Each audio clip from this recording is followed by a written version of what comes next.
राजस्थान की वीर भूमि में एक राजा था विक्रम सिंह, जो अपने शौर्य और न्यायप्रियता के लिए मशहूर था। एक दिन जब वह अपने किले में विश्राम कर रहा था तो उसे एक अजीबोगरीब शोर सुनाई दिया। उसने ध्यान दिया तो पाया कि उसके कक्ष में एक अदृश्य छाया धीरे धीरे आकार ले रही है। वह कोई और नहीं बल्कि बेताल था, एक रहस्यमय आत्मा जो सदियों से कहानियां सुनाने के लिए मशहूर थी। बेताल ने अपनी खौफनाक हंसी के साथ विक्रम सिंह से कहा, राजा विक्रम, क्या तुम में इतनी हिम्मत है कि मेरी कहानी सुन सको, क्योंकि ये कोई साधारण कहानी नहीं है। विक्रम सिंह ने दृढ़ता से सहमति जताई। बेताल ने कहानी शुरू की। सदियों पहले इसी भूमि पर एक और राजा था, राजा अर्जुन देव। वह अपने साम्राज्य में बहुत प्रसिद्ध था, परंतु उसके लालच और क्रूरता के कारण उसकी आत्मा को मुक्ति नहीं मिल सकी। अर्जुन देव ने लोगों से अत्यधिक कर वसूल कर एक गुप्त खजाना जमा किया, जिसे उसने किले के नीचे दफना दिया। लेकिन उसकी लालच की आग शांत नहीं हुई और उसने खजाने की रक्षा के लिए काले जादू का सहारा लिया। उसने एक अंधेरी रात को एक अनुष्ठान किया और खुद को एक श्रापित आत्मा में बदल दिया, जो खजाने की रक्षा करती रहेगी। बेताल ने अपने स्वर को और डरावना बनाते हुए कहा, जो भी उस खजाने के पास जाता है वह रहस्यमय तरीके से गायब हो जाता है। उसी आत्मा को हमेशा के लिए उसी स्थान पर भटकने के लिए छोड़ दिया जाता है। लोग कहते हैं कि उस खजाने के पास एक लालटेन जलती है, जो रह कर बुझ जाती है और फिर से जल उठती है। ये लालटेन उन लोगों का स्वागत करती है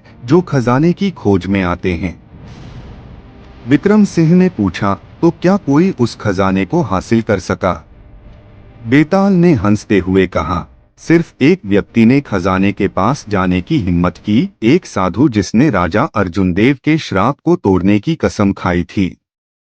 लेकिन जैसे ही वह खजाने के पास पहुंचा, उसकी आंखों के सामने से काली छायाएं घूमने लगी। अचानक वह किले की ऊंचाई से गिरकर मारा गया। लोग कहते हैं कि उसके मरने के बाद भी उसकी आत्मा उस खजाने के पास बैठी रहती है, हमेशा के लिए खजाने की रक्षा करती हुई। विक्रम सिंह ने बेताल से पूछा, क्या उस श्राप को तोड़ा जा सकता है?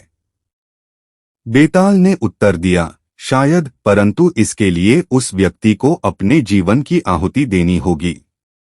तभी राजा अर्जुन देव की आत्मा को मुक्ति मिलेगी। परंतु इस रहस्य को जानने वाला स्वयं श्रापित हो जाएगा और सदियों तक भटकता रहेगा।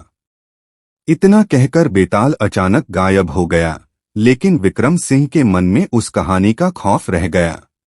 नमस्ते दोस्तों, मेरा नाम गुरजंट सिंह है और आप देख रहे हैं मेरे चैनल कहानियां जुवन। आप सभी का प्यार और सपोर्ट चाहिए। अगर आपको मेरी कहानियां पसंद आती हैं तो प्लीज मेरे चैनल को सब्सक्राइब करें और लाइक का बटन दबाएं। आपके एक लाइक और सब्सक्रिप्शन से मुझे और मोटिवेशन मिलता है और मैं आपके लिए और भी मजेदार कहानियां लाता रहूंगा। धन्यवाद।